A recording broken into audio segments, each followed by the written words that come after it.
Willkommen zu einem erneuten Battle Report von Dropfleet Commander, das jetzt noch im Beta-Stadium ist und demnächst auf den Markt kommt. Wer schon meinen ersten Battle Report gesehen hat, weiß eigentlich alle grundlegenden Dinge, die es hier zu wissen gibt. Dieses Mal beim zweiten Report gehen Shaltari gegen Scourge ins Feld. Es werden wieder 1999 Punkte gespielt, also ein relativ großes Spiel, das größte Clash-Size-Spiel, das man so aufstellen kann. Wie ich in meinem anderen Video schon am Anfang erklärt habe, ist das hier alles noch ein provisorisches Schlachtfeld, da das Spiel ja noch nicht auf dem Markt ist.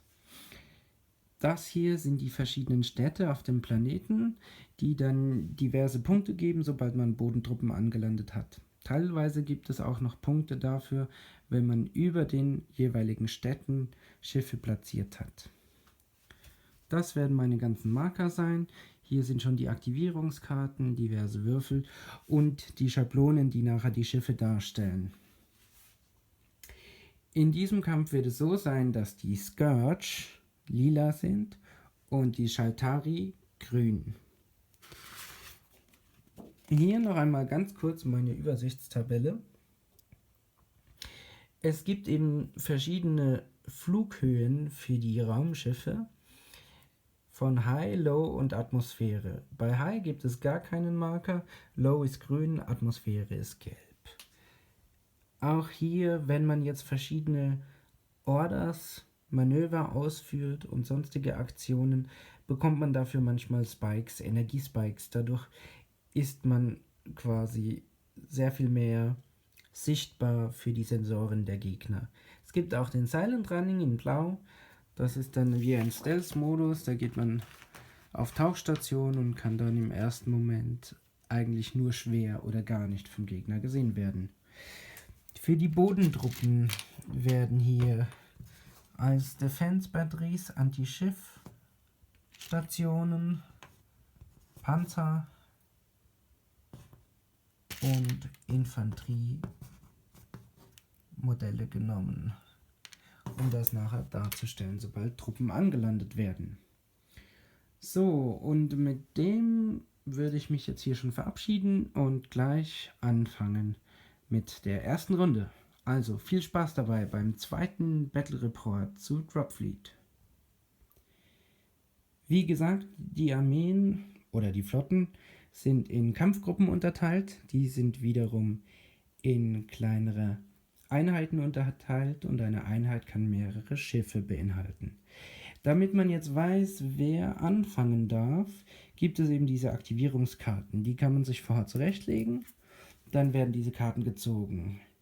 Die Scourge fangen mit einer 15 an und die Shaltari bringen eine 10 ins Feld. Dementsprechend können die Shaltari wählen, wer jetzt anfangen möchte. Und die Shaltari wählt, dass die Scourge zuerst aufstellen dürfen. Okay, die Scourge haben ihre Hydra Carrier im High Orbit gelassen, ein Standardorder ausgeführt, sind maximal reingeflogen und haben sich hier eigentlich aufgeteilt aufs ganze Feld. Und mehr ist noch nicht passiert. Die Shaltari haben 2 leichte Azurit-Kreuzer ins Feld geschickt, auch Standardorders, auch High Orbit, Maximal Thrust, also maximale Geschwindigkeit aufs Feld geflogen. Damit kommen wir schon zur zweiten Battle Group. Die Scourge haben eine 3. Die Shaltari haben eine 5. Demnach dürfen die Scourge entscheiden. Und die Scourge entscheiden sich dafür, dass die Shaltari anfangen. Die Shaltari sind hier gleich mit einem gewagten Manöver nach vorne. Die Amethyst-Fregatten, Nahkampf-Fregatten in den Low Orbit, Max Thrust, also gibt einen Mina-Spike. Die Korvetten in den Low Orbit und Max Thrust sind hier fast bis zur Mitte des Feldes nach vorne gestoßen. Die Scourge haben 3 Harpy-Fregatten aufs Feld geschickt, Standard Ordered, High Orbit.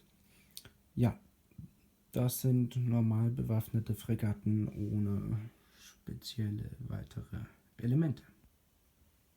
Also weiter mit den Battlegroups. Hier eine 22 und hier eine 30. Demnach kann die Scourge entscheiden und die Scourge entscheiden, dass die Shaltari anfangen. So, die Shaltari nehmen erneut den Max Trust Order, damit das Platinum Supercarrier Schiff gleich mal hier eine extrem lange Strecke nach vorne fliegen kann. Kriegt dadurch einen Miner Spike und hier ist übrigens der Kommandant enthalten.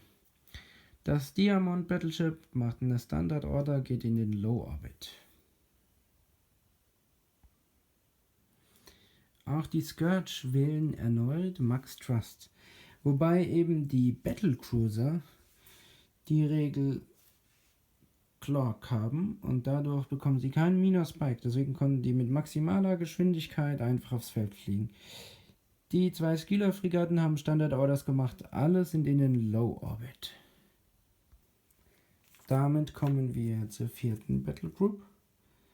Die Scourge haben 30 Punkte, die Battleships, und die Shaltari haben 22. Die Shaltari entscheiden sich dazu, dass Scourge anfangen darf. Die 2 Battleships der Scourge haben einfach Standard-Order gemacht, normal aufs Feld geflogen und sind im High Orbit geblieben. Hier ist das Demon Battleship und hier ist das Dragon Battleship mit Commander. Die Shaltari haben ihre Battlegroup mit Standard-Orders reingebracht. Der Battlecruiser ist auf Low Orbit gewechselt, die Opal-Fregatten und der Heavy Cruiser ist auch im Low Orbit, die Opal-Fregatten aber nicht. Die nächste Battlegroup ist die 15 bei den Scourge und die 13 bei den Shaltari. Die Shaltari sagen, dass Scourge anfangen dürfen. Mal sehen, ob es tatsächlich sinnvoll ist, mit Scourge aggressiv zu spielen, aber versuchen tue ich es. Die Truppentransporter der Scourge sind mit Max Trust Order reingeflogen, Low Orbit, und haben noch einen Spike bekommen. Das könnte sich negativ auswirken. Dieses Mal wird es, glaube ich, schon ziemlich früh blutig werden. Auf jeden Fall haben die Shaltari hier ein Mothership reingebracht und hier hinten noch einen Carrier im Standardorder und dann sind hier 1, 2, 3 Void Gates mit Max Trust in die Mitte vorgestoßen, um die großen Cluster zu besetzen. Hier also jetzt die letzte Battle Group der ersten Runde. Die Scourge haben eine 6 und die Shaltari haben eine 18.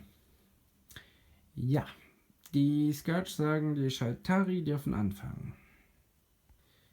Nein, es ist sogar schlimmer, als ich dachte.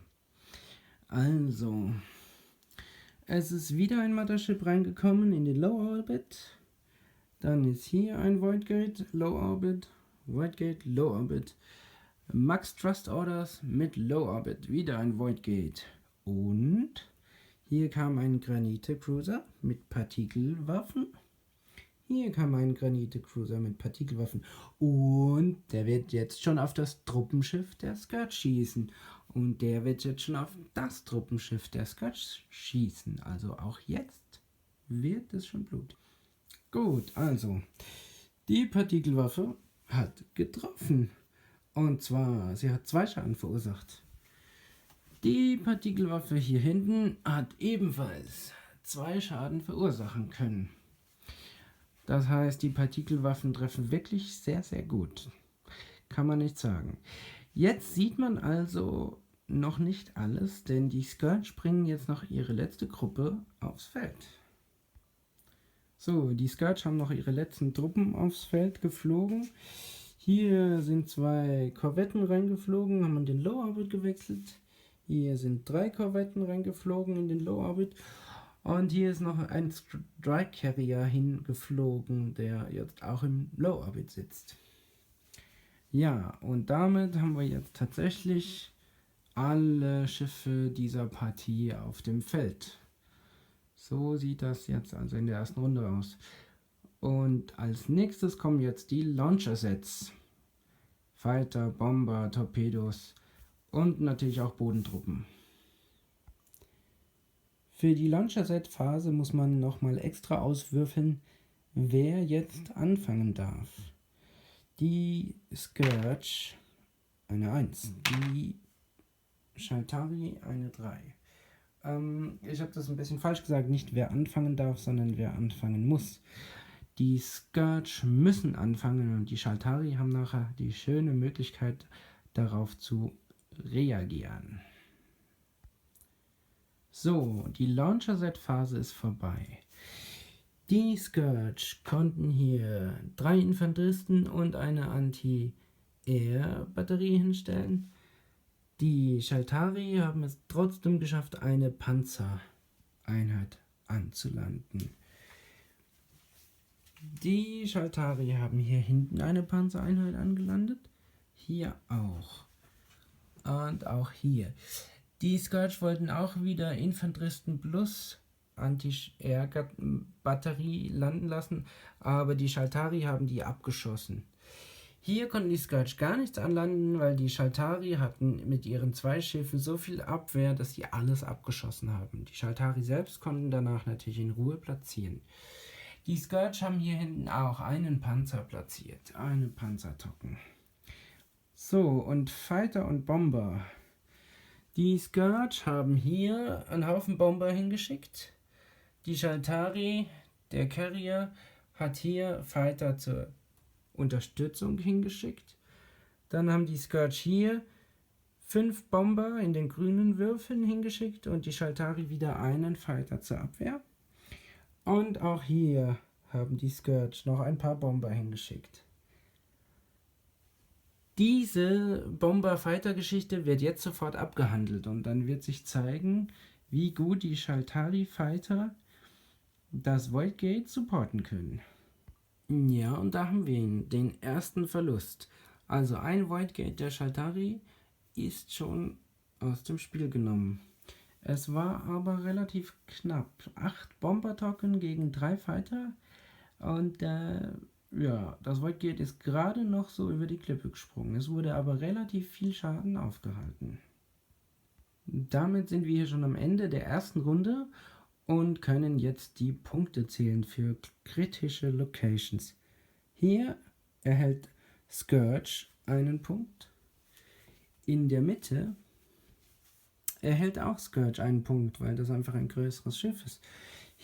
Selbst hier erhält Scourge einen Punkt. Und hier hinten auch.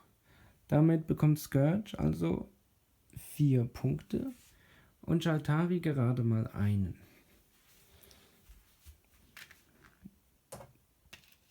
Das heißt also, nach der ersten Runde steht es 4:1 für die Scourge.